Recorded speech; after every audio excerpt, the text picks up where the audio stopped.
Okay, so the main goal of the deck is that we just play a lot of quick and cheap elves that help spawn more elves, like Elvish Warmaster and Dwynen's Elite. We play lords like Elvish Clancaller and Elvish Archdruid, and we also are using Springbloom Druid as a way for just being able to deck thin the lands. We have the Reclamation Sage to help deal with pesky artifacts and enchantments. Harald, the King of Skemfar, allows us to dig a little bit into the deck looking for elves and warriors. We have the A-Thornmantle Striker as a way to potentially remove counters from permanents, meaning that we can deal with planeswalkers. Or we can give creatures -X/-X, where X is the number of elves we control when this enters the battlefield. We have the Skemfar Shadowsage to give us either a bit of reach to make our opponent just lose life when it enters the battlefield, or even gain life. And this is all going to be based on the number of elves we control. Technically, it's the most common creature type we have in play, but it's always going to be elf in this case. We're running A-Tyvar Kell because the +1 on this, because this is the historic format, means it's going to be using the alchemy variant, has a buff to it, so that way it puts 2 +1/+1 counters on a creature instead of only 1. We get to untap the elf that we target with it, and we also give it Death Touch until end of turn. The 0 still generates the 1/1 elf warrior token, and the -7 we'll probably never get to, but if we do manage to get to it, it will likely end the game real fast. Whenever we cast an elf spell, it will gain haste, and until end of turn, draw 2 cards. It's an emblem we'll gain from that. Another card that we're using is the Poison Tip Archer. This is an elf that is a 2/3 reach Death Toucher that whenever another creature dies, each opponent will lose 2 life. So that means if any of our creatures or our opponent's creatures die, we'll get to drain our opponent. And lastly, we have the A-Harald Unites the Elves. And this is a very good card for pumping all of our board, and also once when we go for an attack, being able to shrink all of our opponent's creatures that could be defenders. And since it's -X/-X, like -1/-1 for each of our attacking elves, not only will we be able to potentially take away blockers from our opponent, but we'll potentially just kill even the largest of creatures before it even can be used as a blocker. So it's a great way to answer threats. Now, to be honest, the deck idea here is a little incomplete based off the cards I have, because ultimately I would need another Clancaller and 2 more Archdruids to really round out the deck idea for how I'd like to finish it, as well as maybe have some Cocos in the deck. But that's just based off of the cards I have here. We'll hop into some games and see how well we can do with this. Alright, this looks like a very keepable hand, so we will keep it.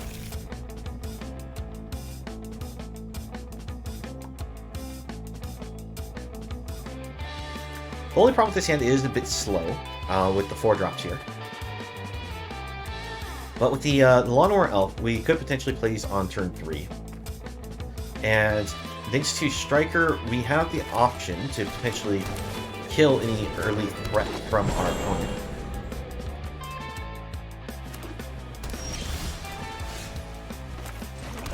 Alright, unfortunately we're drawing more of the 4 drops. Would have been nice to have gotten one of our cheaper elves.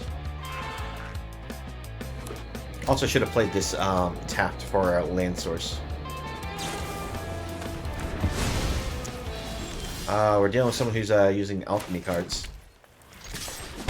So, if this is the deck I think it is, we're going to have to worry about an infinite combo with, shoot, what's the name of that creature called again?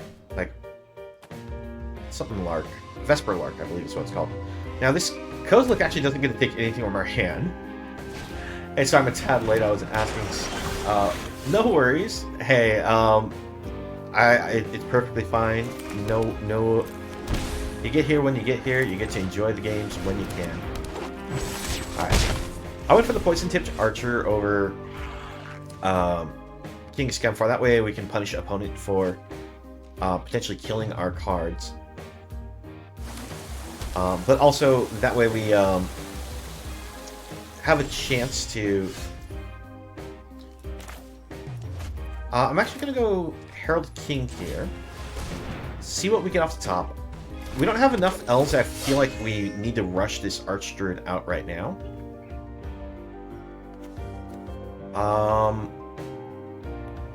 Gonna go...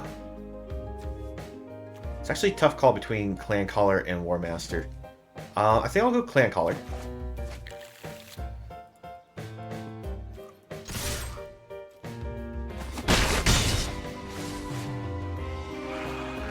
Why is it 70-20? I can only do... Really? That's interesting. Let me take a look.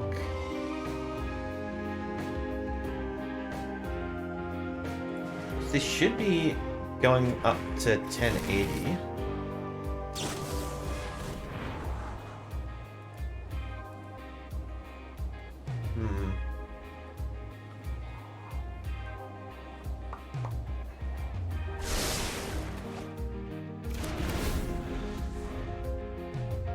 Why is it 720? I can only view 160. Oh, I don't know how to actually set it up so that way it's able to trickle the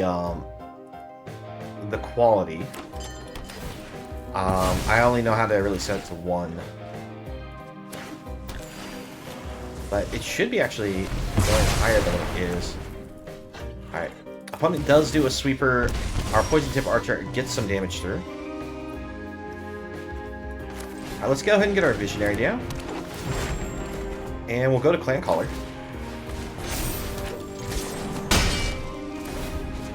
Thanks to the opponent's choices on removal, the Poison Tip Archer gets to survive the Ritual Soot. I don't know what to say. I didn't change any of the settings from last time, so it should be working the same.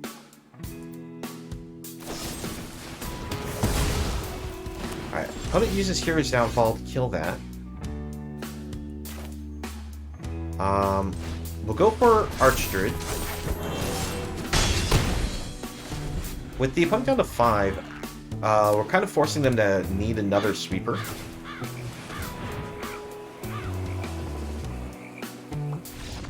And there we go, we actually managed to knock them out. So even though we didn't move the fastest with the elf deck, the consistency on how we kept getting more threats as we went, plus the lords, really works well. Off the open, actually, I kind of like this, because we have Llanowar Elf to the Springbloom Druid here. Means that we can get ourselves quite the ramp on.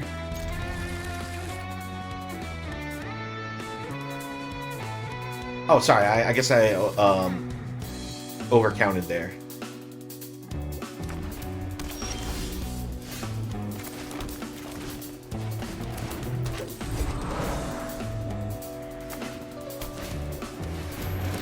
Yeah, like I said, I apologize. I oversaid how many you sent me. Alright, so we're gonna go for the Druid here, because we really need to get ourselves another land. This way we can go for the Striker and get rid of Gaida, because Gaida needs to go off board as soon as we can.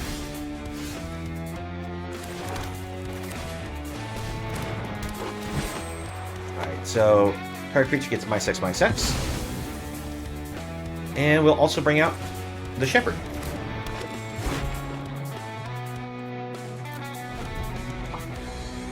Each deck just a tad to fit. Yeah, no, I understand. The decks that I'm trying to show are just some ideas that I have based off the cards I have in my pool. I'm not going to say that all the cards are the most optimal.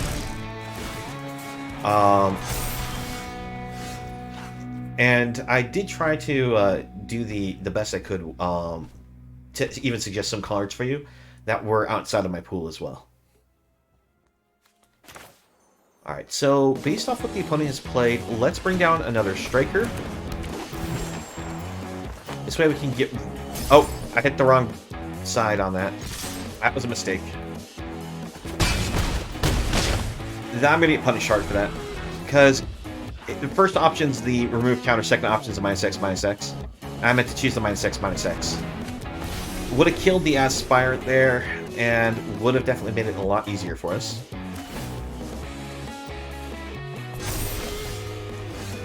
Alright, so we're not super punished thanks to drawing Clancaller. We can keep the pressure going. So this is going to be 10 damage that gets through, at least. Alright, opponent goes down to 1. And there we go, we get him a scoop. So even with my punt, we still managed to close them out really well. We'll keep this hand, though.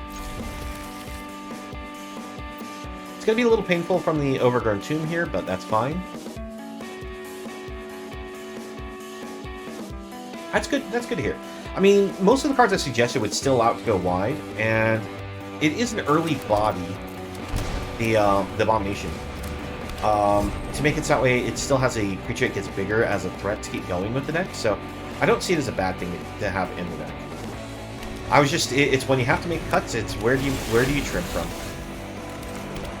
Alright, so play a Llanowar Elf, play Dwynen. Next turn, we're going to play the Unite the Elves, and against Merfolks, it should really shut them down.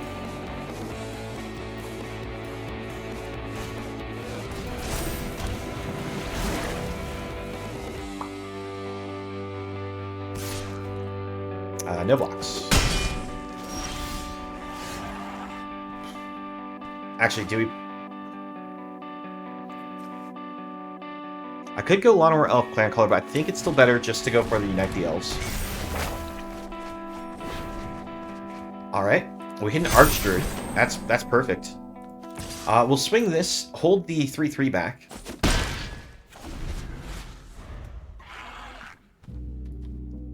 Opened Dragon Guard Elite earlier, looks good enough. Dragon Guard Elite is actually a really good card. I wouldn't say that it's bad for the deck. If it's the card I think it is. Let me double check which one it is, if I remember correctly.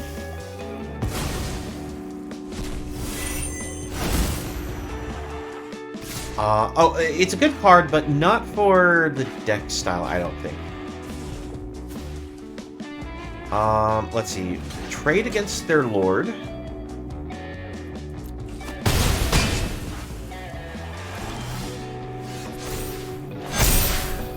Alright, let's see. We can... Clancaller. Llanowar Elf. A-Tyvar Kell. Poison Tip Archer. Run out the whole hand. And we'll actually just use the 0 here. And next turn we attack all, and the Unite the Elves -1/-1 will kill most of our opponent's creatures.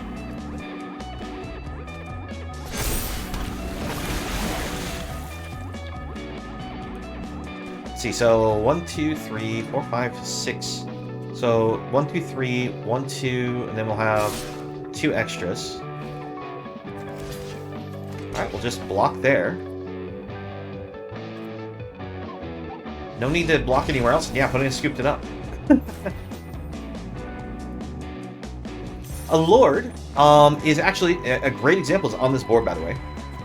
This is the Master, the Pearl Trident. This was one of the original. This is actually one of the original cards, but there's a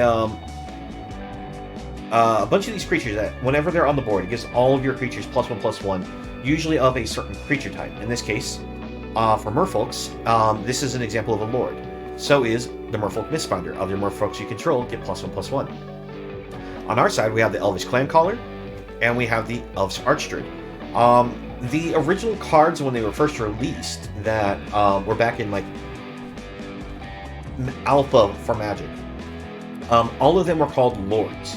You had Goblin King. You had, as a great example, where it was a 3-drop. It was a creature type Lord, and while it was on the board, it said all goblins get +1/+1. The problem with the card back then, I can't see the board. I'm in audio only mode. Okay. Well, their side, they have a Master of the Pearl Trident, and Mistfolk Mistfinder. Both of these are Merfolk that give other Merfolks +1/+1. But for the, like I was saying, the original ones with, like, Goblin King, they were lords. They didn't actually have the creature type of Goblin, for example, back then. Because they only printed them with one creature type, so their creature type was Lord. Later on, they added on the their actual creature type to it of Goblin or Elf to these old Lord cards, and they reworded them so that way it was other creatures get the +1/+1. So that way, if you had two of them on the board, they'd actually pump each other then. But that's what we refer to when we talk about the lords in Magic for creature types. Let's see, on this hand, we unfortunately don't have our 1-drop elves, but it's worthwhile keep still just because we have Warmaster in our opener, along with King of Skemfar here, so we'll keep it. Don't know much about Magic, just play the game, yeah?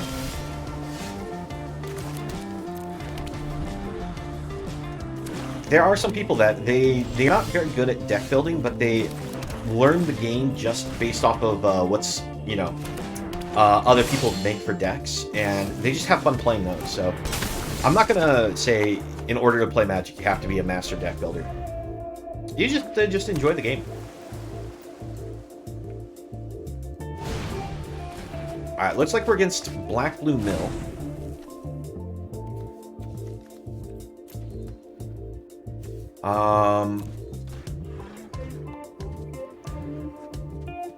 I'm wondering if the opponent's going to play with a Drown in the Lock right now, or if they're just going to hold it for their turn.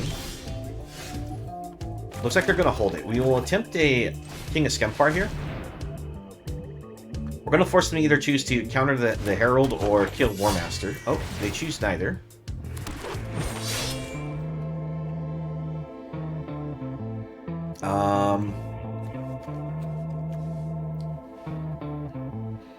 We don't have a second green source, so grabbing Archdruid is not the right call here. I'm trying to think, do I just grab the Llanowar Elf?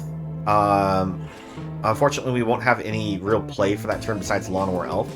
I think what we do, we grab Visionary, try to give ourselves a redraw to find the Forest. I'm choosing no attacks because the opponent likely has, that's what I was going to say, Soaring Cockteeth. With that flashing in, they could have easily blocked and killed our Warmaster.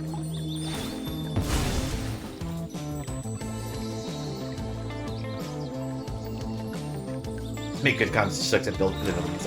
Well, that's the thing is, first you have to come up with figure out how to make a good concept, and then it's getting that set up and then finding out how to refine the concept. And there are times where I'll do this where I'll go with, okay, I have a concept. I'll look it up online, see what else other people have come up with, and get inspiration off of what they've done. Now, I don't know why an opponent ran out the Ashiok against us, because by playing the Ashiok, they shrunk all their cards. Alright, let's go for the Visionary.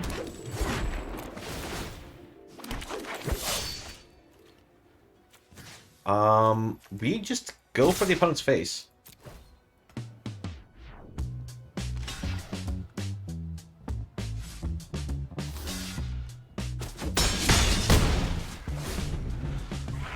Getting another Warmaster is good. We just need to get ourselves some green sources so that way we can play multiple spells in a turn. Yeah, you also put in the Behemoth for the Elves. You have to play a single one even though I have 4. You went four Behemoths in deck? Wow. I mean, Craterhoof is a good card, but I don't think I would try to put 4 in, because if you draw more than one of those without the ramp, they're kind of a dead card. Alright, since our opponent doesn't really win from damage, that is a big draw for us. Let's see if we can get this to resolve. Yeah, I didn't think we would, but had to go for it. Get the Dwynen Elite, still get ourselves a number of tokens to the board. I'm kind of leaving this here just because it makes it so that way they don't get the number of cards in graveyard against us. For the purpose of milling us out.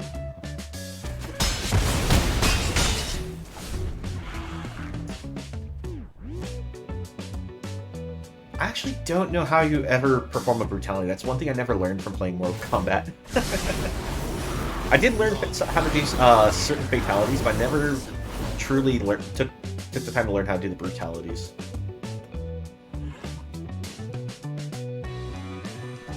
Let's see, kind of just shove the penis in. I personally wouldn't run more than 2. Because if you draw them in the early part of the game, they're just kind of a dead card that sit there. They're kind of like your finisher that if you draw into it, it's great, but you don't want to oversaturate with them. That's at least my feeling. Let's see. We don't have the ability to cast 2 things in a turn. Let's see if we can get this Shrieker to resolve. If we do, we can... Alright. Let's go for trying to kill a creature. We will attempt to kill Thought Thief.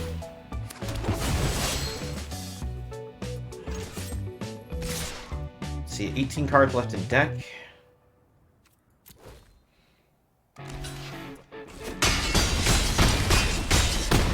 If Brutality is killed before the whole finishing hit them thing.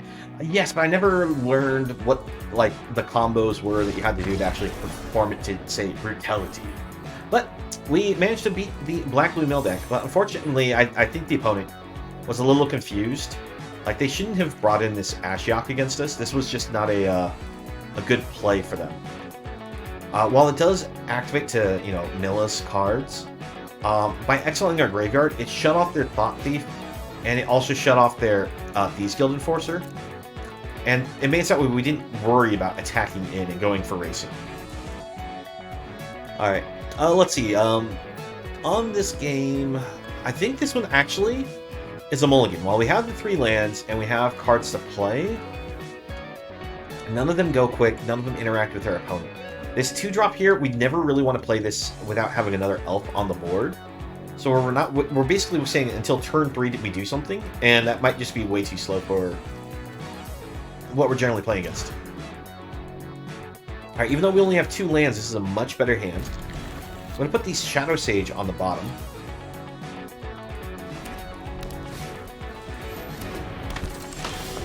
Alright, so we're against some kind of life gain deck. Would love to see another untapped land. Or just another land, that we actually only have untapped lands in this deck. Ooh, alright, we'll take the hit this turn. Let's go for the Warmaster. We'll pass it back. Next turn we'll be able to drop another Warmaster. I'm just worried about the opponent landing lots of elves here. Or not lots of elves, but lots of angels. Thankfully, they don't have the life gain angel yet. Alright, that's big. Alright, so unite the elves. Grab this one. Resolve in this order. -X. I still feel like I need to kill Gaida, even though I really want to get rid of this Resplendent Angel.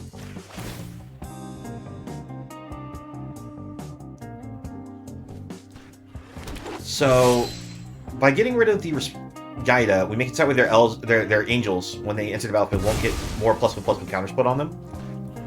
I want to get rid of the Resplendent Angel because it has a trigger. If they manage to gain 5 or more life, they get a 4/4 Angel token. And they'll just likely hit a Coco and just gain a whole bunch of life. Yep, there's Coco.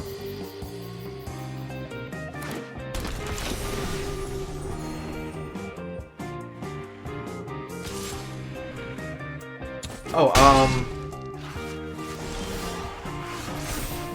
get with you in 1 second about that idea. Let's see. Are we dead next turn? No, we are not necessarily. Alright, play this. Play this. Grab. Alright, now do we need the Clancaller or do we need Striker? I think Clancaller is the best pet here.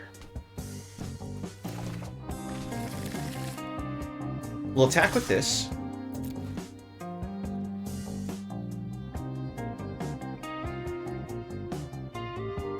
we can get the 5 damage through, it'd be great, because then we don't have to worry about them playing Righteous Valkyrie, gaining 4 life from this, and then being over the 27 life requirement to give all their creatures +2/+2.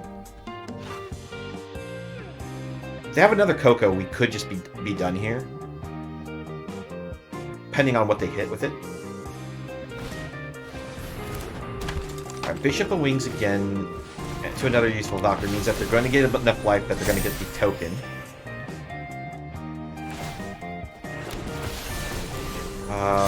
Let's see here.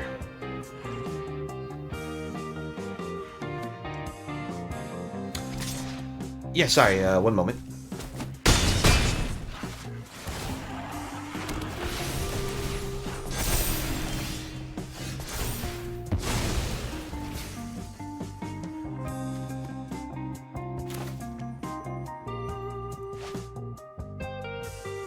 Try to think if there's a way for us to survive this. When we attack, 1, 2, 3, 4, 5, 6, 7, 8. There's going to be 8 -1/-1 triggers. We could kill this. They get 2 1/1s. Then we can also use this to make it that way they lose a life for everything that gets blocked. I think Clancaller is probably the better thing to go for overall.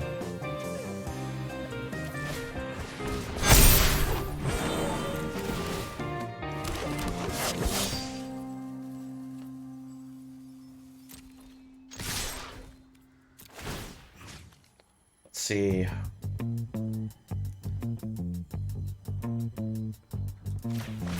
One, 2, 3, 4,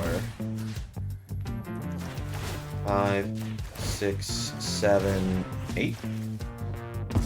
Fortunately, I don't think we have enough pressure here to actually threaten a lethal against the opponent. These Bishop of Wings just give him so much life. I know it gave him a whole bunch of blockers by destroying those outright. Yeah, and they could just take all the hits, so we got nothing. That's what I was worried about, was the opponent just being able to gain a ton of life and generate the angel tokens.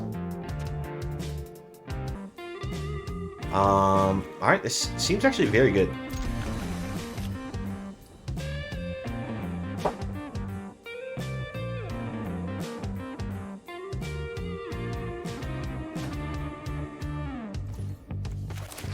Alright, the fact that we get a Llanowar Elf to start with to a Warmaster is not a bad thing. It'd be great if we had something else to go to.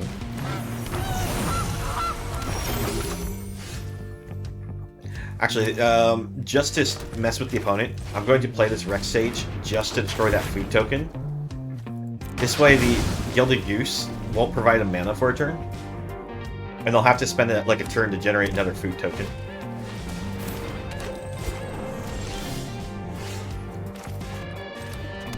Alright, let's go ahead and get our Warmaster down.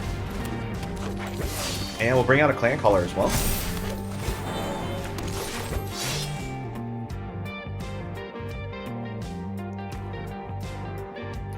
Next turn we have the option to use the Thornmantle Striker to potentially destroy one of their creatures, except for the Paradise Druid unless it taps for mana.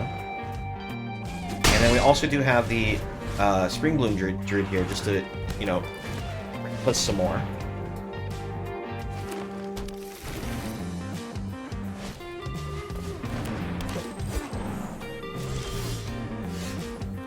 Alright, I'm going to actually hold on to the Striker,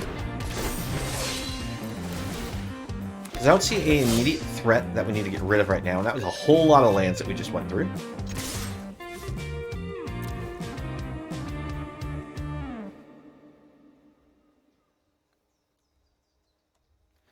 Let's see, we're actually sending a fair bit of damage here. 1, 2, 3. Yeah, okay, opponent has decided that their ramp deck can't handle how wide we've already gone, and we end that game that fast.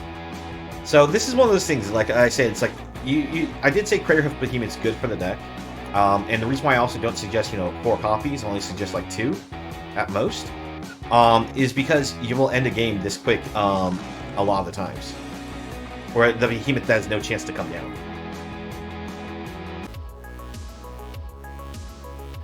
Thank you for watching the video. Please leave a like if you enjoyed and subscribe for more content. If you'd like to join me while I stream, you can find me on Twitch, the link below. I hope to see you again in the next video, and have a nice one.